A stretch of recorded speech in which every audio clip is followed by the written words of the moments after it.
Il était une fois une jolie jeune femme de 20 ans, nommée Elina. On disait d'elle qu'elle était la fille des hôtels de la ville. Elle menait une vie insouciante, couchant avec des hommes contre de l'argent. Elle croyait que la vie devait être pleinement savourée et rien ne pourrait l'empêcher d'en profiter au maximum. Tous les hommes, qu'ils soient célibataires ou mariés, voulaient avoir un avant-goût d'elle. Les parents d'Elina, surnommés les croyants, étaient très pieux. Son père était pasteur et fondateur d'une église comptant de nombreux fidèles, qu'il dirigeait avec sa femme. Les parents d'Elina l'ont reniée à cause de son mode de vie. Elle avait couché avec la moitié des hommes de l'église de son père, ceux qui étaient prêts à lui offrir de l'argent ou des biens matériels. Elle avait subi de nombreux avortements dans le passé et jurait de ne jamais avoir d'enfant. Elle pensait qu'avoir un enfant ruinerait son corps et l'empêcherait de continuer à vivre sa vie insouciante de jeune femme. Un jour, elle commença à se sentir malade et décida d'aller à l'hôpital consulter un médecin.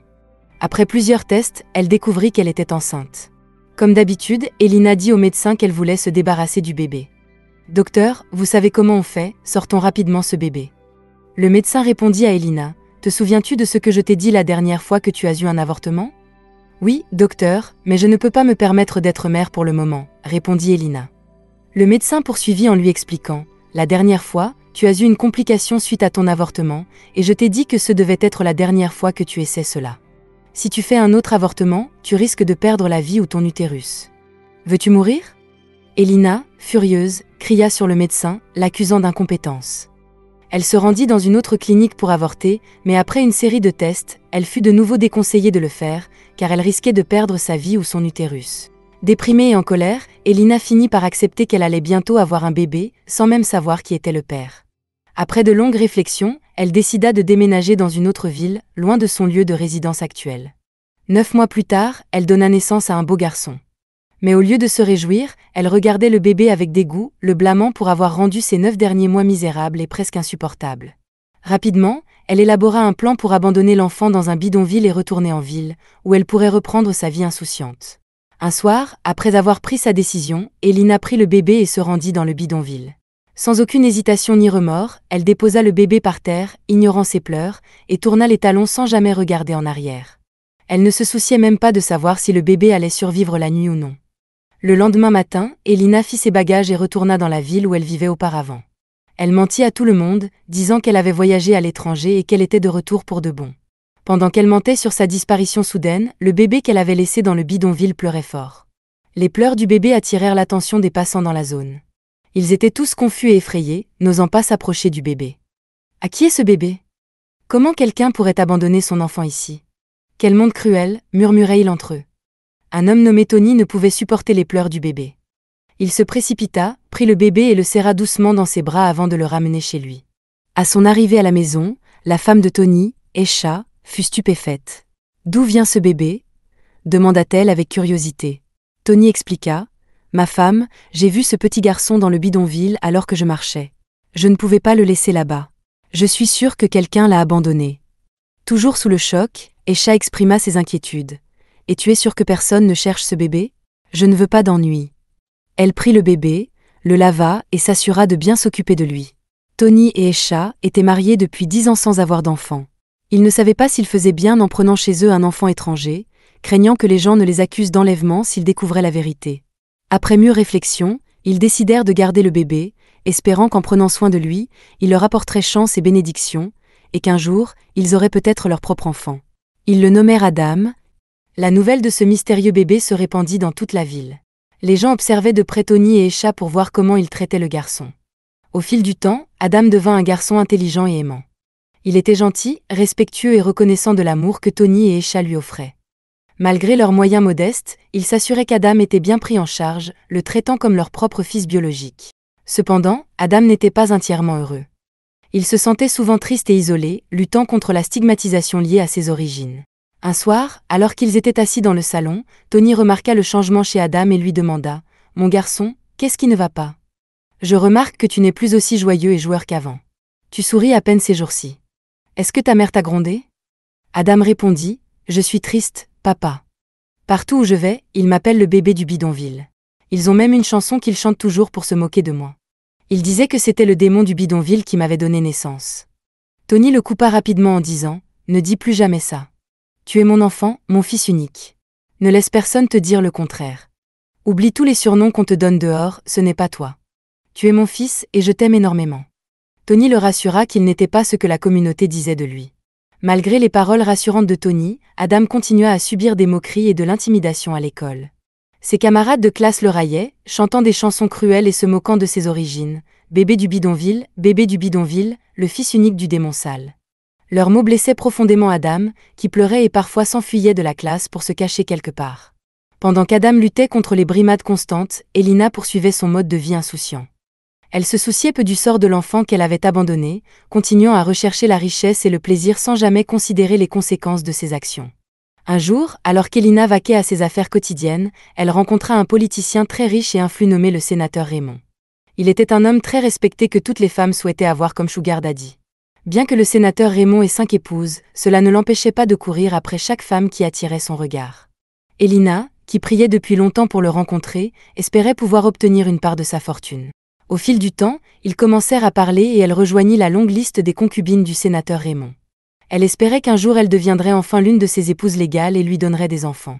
Le niveau de vie d'Elina s'éleva, et dans la rue, son statut devint légendaire, car le sénateur Raymond ne manquait pas de la couvrir d'argent. Cependant, après des années de relations, il refusa de l'épouser. Elina, qui vieillissait, devint de plus en plus désespérée. Elle voulait s'installer et voyait en lui un ticket pour sécuriser son avenir. Malgré tous ses efforts, elle n'arrivait pas à concevoir un enfant avec lui. Elina devint misérable et malheureuse. Son incapacité à avoir un enfant la plongea dans le désespoir. Elle visita de nombreux hôpitaux et cliniques pour consulter des spécialistes, mais en vain. Peu à peu, elle en vint à croire que Dieu la punissait pour ses péchés passés. « Ô Dieu, je sais que j'ai fait tant de mauvaises choses dans le passé. S'il te plaît, pardonne-moi et accorde-moi cette unique prière, avoir un enfant pour le sénateur Raymond afin que je devienne sa femme », pria Elina, la voix pleine d'espoir. Tandis qu'Elina courait dans tous les sens pour trouver une solution à son problème de fertilité, Adam grandissait contre vent et marée, prouvant à ceux qui le harcelaient qu'ils avaient tort. Il excellait dans ses études et dans d'autres aspects de sa vie, rendant ses parents fiers. Il venait de terminer le lycée en tant que meilleur élève de sa promotion et gagna une bourse pour étudier la discipline de son choix à l'université. Il n'était pas certain de ce qu'il voulait devenir à l'avenir. Tout ce qu'il avait toujours désiré, c'était être assez riche pour aider les enfants abandonnés et les orphelins, car il se sentait chanceux d'avoir été sauvé par ses parents adoptifs, Tony et Esha.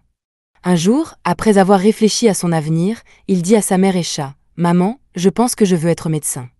Je veux sauver des vies. Je crois que c'est une profession que j'apprécierai toute ma vie. » Esha fut ravie et partagea immédiatement la nouvelle avec Tony. Ils ne pouvaient pas être plus fiers de leur fils. Bien qu'Adam ne soit pas leur enfant biologique, il avait apporté une immense joie dans leur vie, et ils en remerciaient Dieu. Quelques mois plus tard, le destin joua un tour à Elina. Le petit garçon qu'elle avait abandonné des années auparavant choisit de fréquenter une prestigieuse université dans la ville où Elina vivait. Il savait que cette école formait certains des meilleurs médecins du pays. Il s'intégra bien à l'école et commença son parcours pour devenir médecin.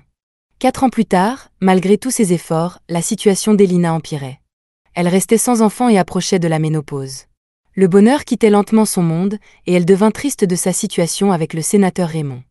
Elle se disait, « Je ne peux pas rester la maîtresse de cet homme pour toujours. Il trouvera une autre femme et m'oubliera. Je dois tout faire pour qu'il m'épouse. Et s'il mourait aujourd'hui ? Que gagnerais-je après toutes ces années avec lui ? Peu importe ce que ça me coûtera, je veux devenir la femme du sénateur et rien d'autre. S'il dépense autant pour moi en tant que concubine, imagine combien de sa richesse j'aurais accès en tant qu'épouse. » Après avoir cherché des conseils sur la façon de trouver une solution à son infertilité, elle apprit l'existence d'un homme puissant dans une ville voisine qui aidait les personnes incapables d'avoir des enfants. Elle se prépara rapidement et entreprit de se rendre dans cette ville. Mais le destin frappa, Elina fut impliquée dans un grave accident de voiture qui coûta la vie à son chauffeur et la plongea dans le coma.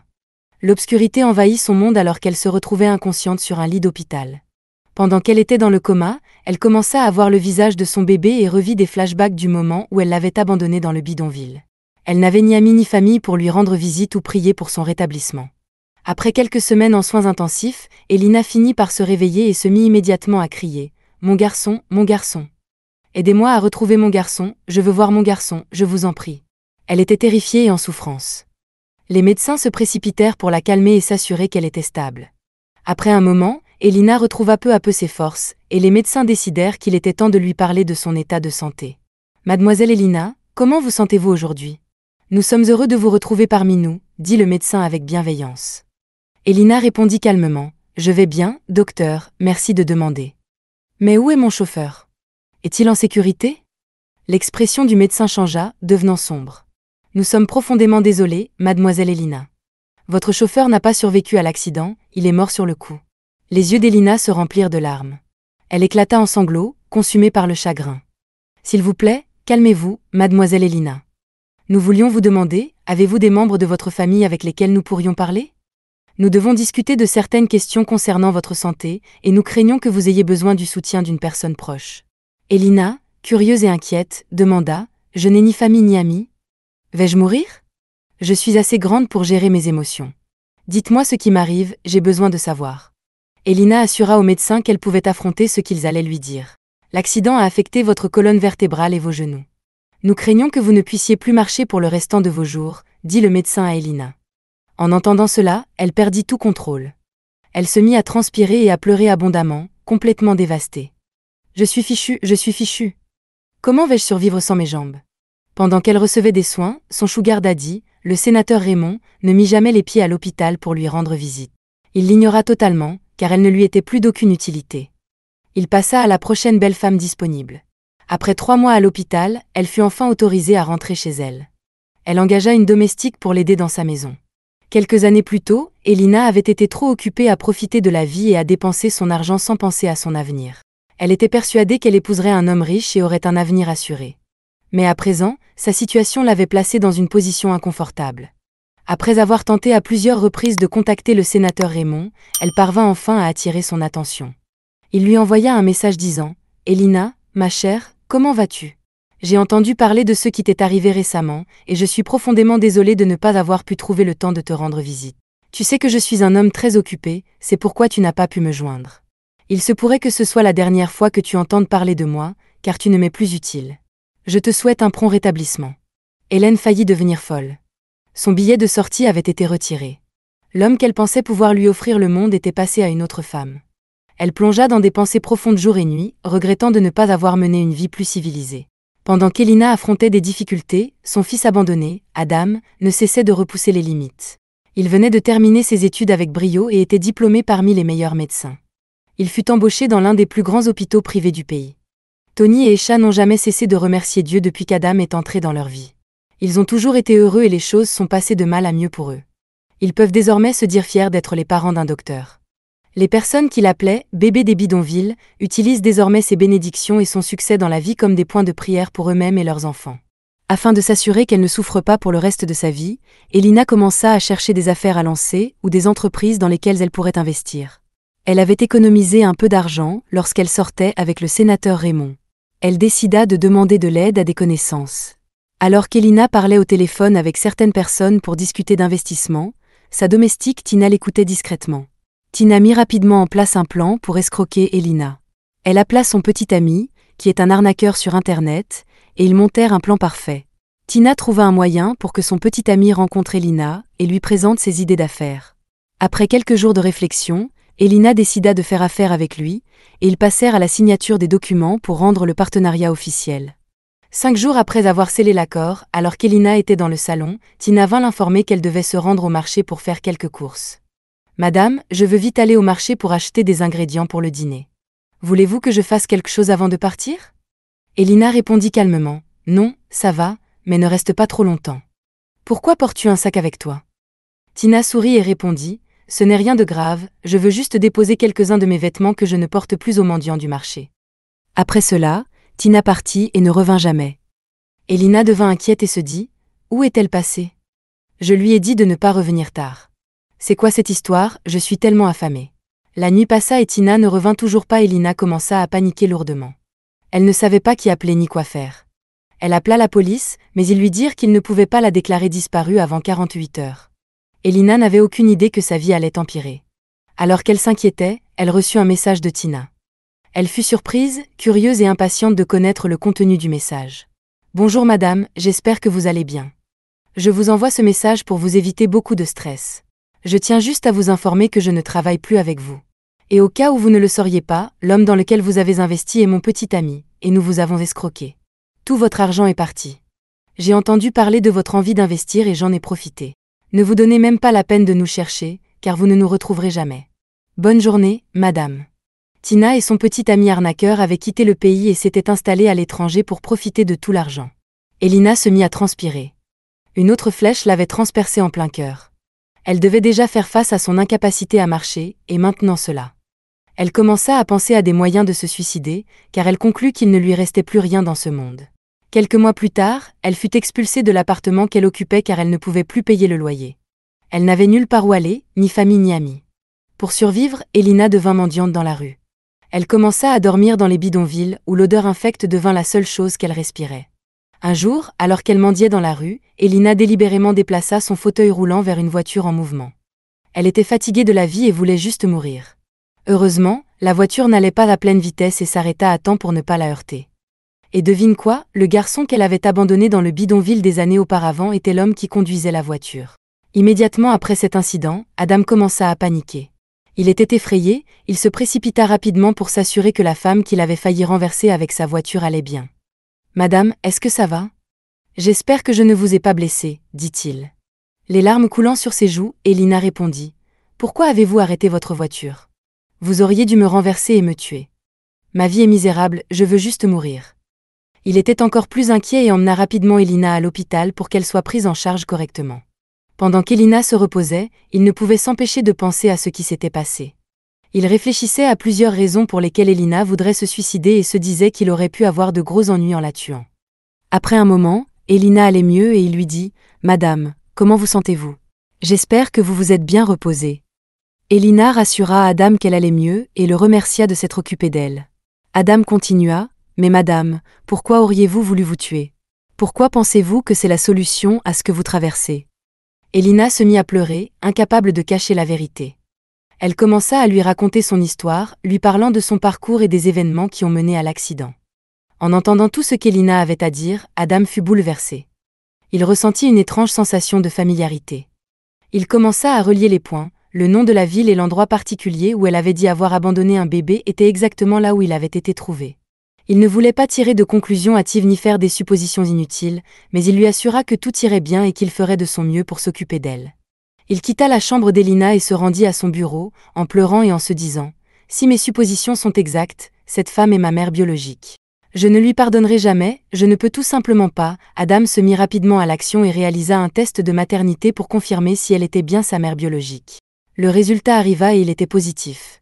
Adam confirma enfin qu'Elina était sa mère biologique. Il tomba à genoux et poussa un cri de désespoir. Il avait tant de questions en tête qu'il aurait aimé lui poser. Adam retourna voir ses parents adoptifs, Tony et Esha, pour les informer de l'incident qui avait conduit à cette découverte soudaine. Il leur fit également savoir qu'il était très en colère et que tout ce qu'il ressentait pour sa mère était de la haine. Ses parents comprenaient ce qu'il ressentait et lui conseillèrent de se calmer. « Mon garçon, tu sais que nous t'aimons énormément et nous serons toujours là pour toi, mais cela ne change pas le fait que nous ne sommes pas tes parents biologiques. Ta mère restera toujours ta mère. Tu dois apprendre à pardonner et oublier. Regarde du bon côté, Dieu a toujours trouvé un moyen de te bénir malgré tout ce que tu as traversé dans la vie. S'il te plaît, pardonne à ta mère et laisse la paix régner. » Adam réfléchit longuement à ce que ses parents lui avaient dit et décida de pardonner à Elina. Il savait que la haine ne lui apporterait rien de bon. Il décida de passer à autre chose et de se concentrer sur la construction d'une relation avec sa mère. Quelques jours plus tard, il retourna à l'hôpital pour voir Elina. Il était impatient de lui révéler qu'il était son fils.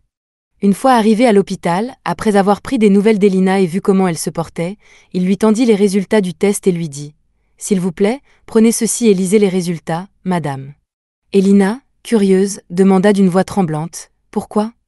De quoi s'agit-il ? Est-ce que je vais mourir ?» Adam la rassura en lui disant que c'était une bonne nouvelle, mais qu'elle devait le découvrir elle-même. Elina regarda attentivement les résultats du test, son esprit tourbillonnant. « Jésus, est-ce sérieux ? N'est-ce pas ton nom que je vois sur ces résultats ? Tu es mon fils ? Ah, mon fils est vivant. Merci, mon Dieu, mon fils est vivant. » s'écria-t-elle. Le cœur d'Elina était rempli de regrets et de chagrin, des larmes coulant sur ses joues, alors qu'elle demandait pardon. « Je suis désolée, mon fils, je suis désolée, je ne savais pas mieux, j'étais jeune et stupide. S'il te plaît, trouve une place dans ton cœur pour me pardonner. » Ils pleurèrent tous les deux de joie. Quel moment émouvant alors qu'Adam retrouva sa mère, Elina, et qu'ils eurent leur premier moment en tant que mère et fils. Adam et Elina commencèrent à reconstruire leur relation, doucement mais sûrement. Elina comprit enfin la véritable signification de l'amour et du sacrifice. Quelques jours plus tard, Tony et Esha rencontrèrent Elina et elle ne pouvait s'empêcher de les remercier d'avoir si bien pris soin de son fils. Au fil du temps, la santé d'Elina s'améliora et elle se consacra à aider les autres. Elle créa une organisation caritative pour soutenir les enfants abandonnés et orphelins, espérant empêcher d'autres enfants de vivre ce que son fils avait traversé. Chers spectateurs, quelles leçons avez-vous tirées de ce conte dramatique? Nous aimerions connaître vos avis dans les commentaires ci-dessous. Si vous avez apprécié l'histoire, donnez-nous un pouce bleu, partagez-la avec vos amis et abonnez-vous à notre chaîne. N'oubliez pas d'activer les notifications pour ne jamais manquer nos dernières nouveautés. Merci de regarder et restez bénis.